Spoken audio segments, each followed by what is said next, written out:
चाहता है। पिछले 70 वर्षों के दौरान फिल्मों और विज्ञापनों में अल्पसंख्यकों को एक विशेष छवि के साथ पेश किया गया। खासकर हिंदी फिल्मों में इस छवि को बनाए रखने की पूरी कोशिश की जाती है।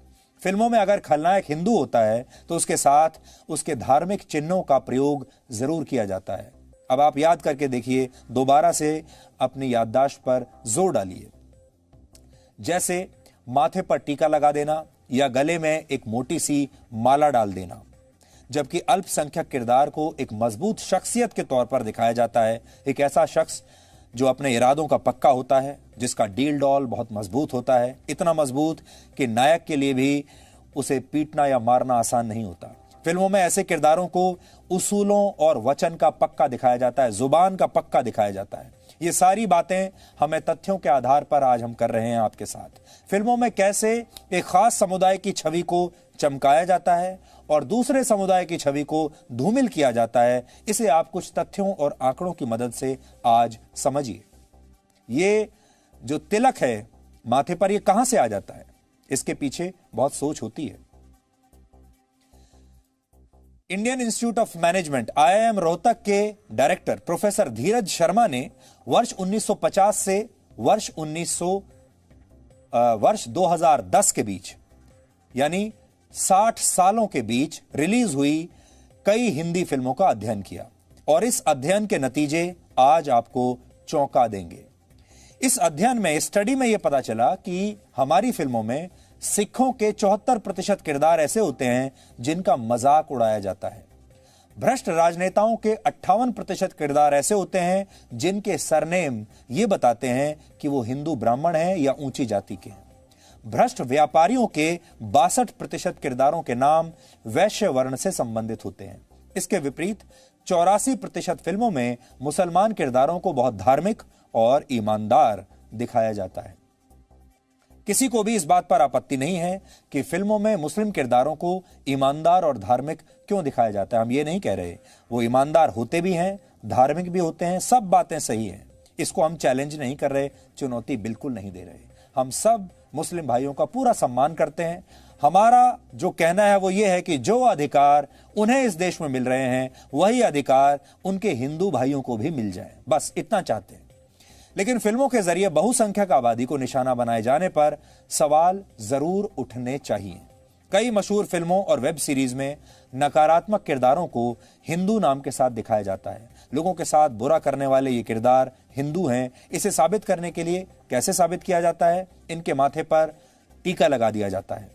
ऐसी ही कुछ किरदारों की तस्वीरें इस समय आपकी टीवी स्क्रीन पर हैं। आपने इन फिल्मों को देखा होगा, आनंद लिया होगा, लेकिन इस नजरिए से कभी आपने सोचा नहीं होगा।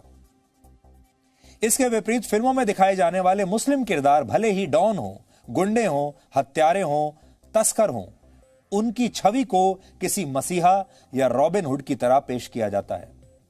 फिल्मों में आकर एक मुसलमान शराब तस्कर एक चालाक व्यापारी में बदल दिया जाता है।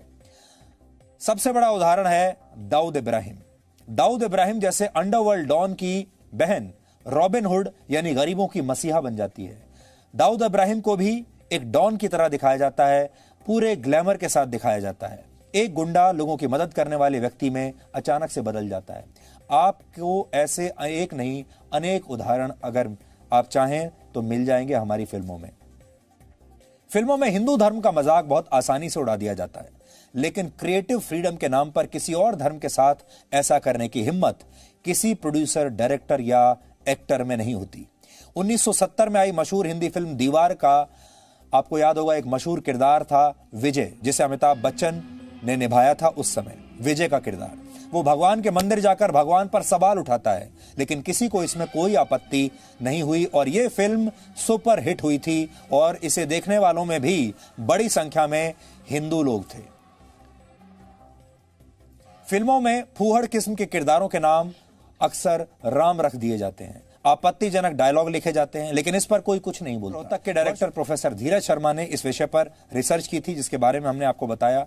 उन्होंने 20 ऐसी फिल्मों का अध्ययन किया जिनके केंद्र में पाकिस्तान था।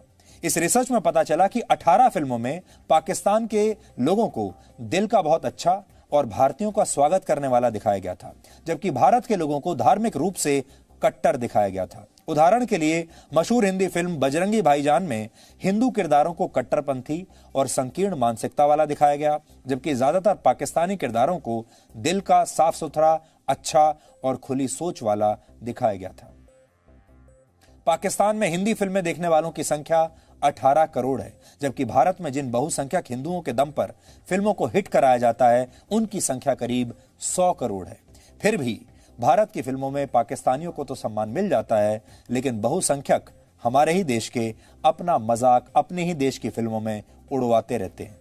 लेकिन अगर आप दक्षिण भारतीय फिल्मों को ध्यान से देखेंगे तो वहां की ज्यादातर फिल्मों में ऐसा नहीं होता। दक्षिण भारत की फिल्मों में मंदिर भी दिखाए जाते हैं और नायक को गर्व के साथ हिंदू के रूप में दिखाया जाता है। इसका सबसे बड़ा उदाहरण मशहूर फिल्म बाहुबली है, जिसका मुख्य नायक न सिर्फ हिंदू है बल्कि भगवान शिव का एक बहुत बड़ा भक्त भी है। यह अजीब विरोधाभास है कि फिल्मों में बहुसंख्यकों का अपमान होता है, अल्पसंख्यकों को सम्मान मिलता है।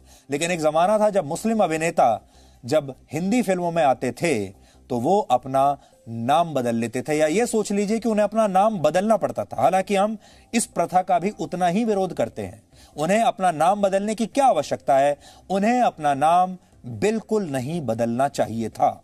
लेकिन जब मैं आपको उदाहरण दूंगा तो आप चौंक जाएंगे। उदाहरण के लिए मोहम्मद यूसुफ खान दिलीप कुमार बन गए। मशहूर एक्टर दिलीप कुमार।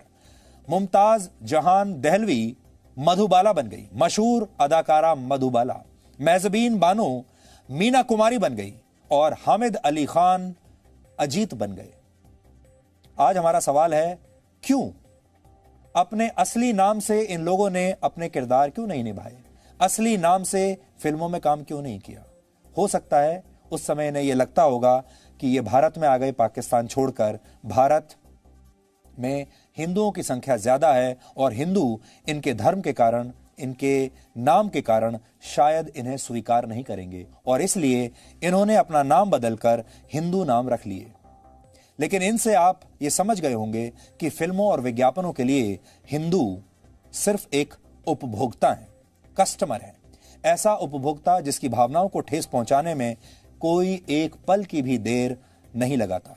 अगर आप जमानों में फर्क करें तो आप सोचिए, जब दिलीप कुमार साहब भारत में अपना एक्टिंग का करियर शुरू कर रहे थे तो उन्हें अपना नाम बदलना पड़ा, यूसुफ खान से दिलीप कुमार बनना पड़ा। लेकिन आज के दौर में शाहरुख खान को ऐसा नहीं करना पड़ा, आमिर खान को ऐसा कुछ नहीं करना पड़ा और बहुत सारे ऐसे कलाकार हैं, उन्हें भी अपने नाम नहीं बदलने पड़े। इसलिए जो लोग ये कहते हैं कि भारत असहनशील होता जा रहा है, असहनशीलता बढ़ती जा रही है, आज उनसे सवाल यह होना चाहिए कि असहनशीलता किस चीज में है? असहनशीलता के बारे में दोबारा से सोचने की जरूरत है। भारत में सेकुलरिज्म को अब एक फैशन और एक ट्रेंड के तौर पर देखा जाता है। जो लोग खुद को आधुनिक साबित करते हैं वो खुद को सेकुलर कहने में बहुत गर्व महसूस करते हैं और सच्चाई भी यही है। इसी तरह के लोगों को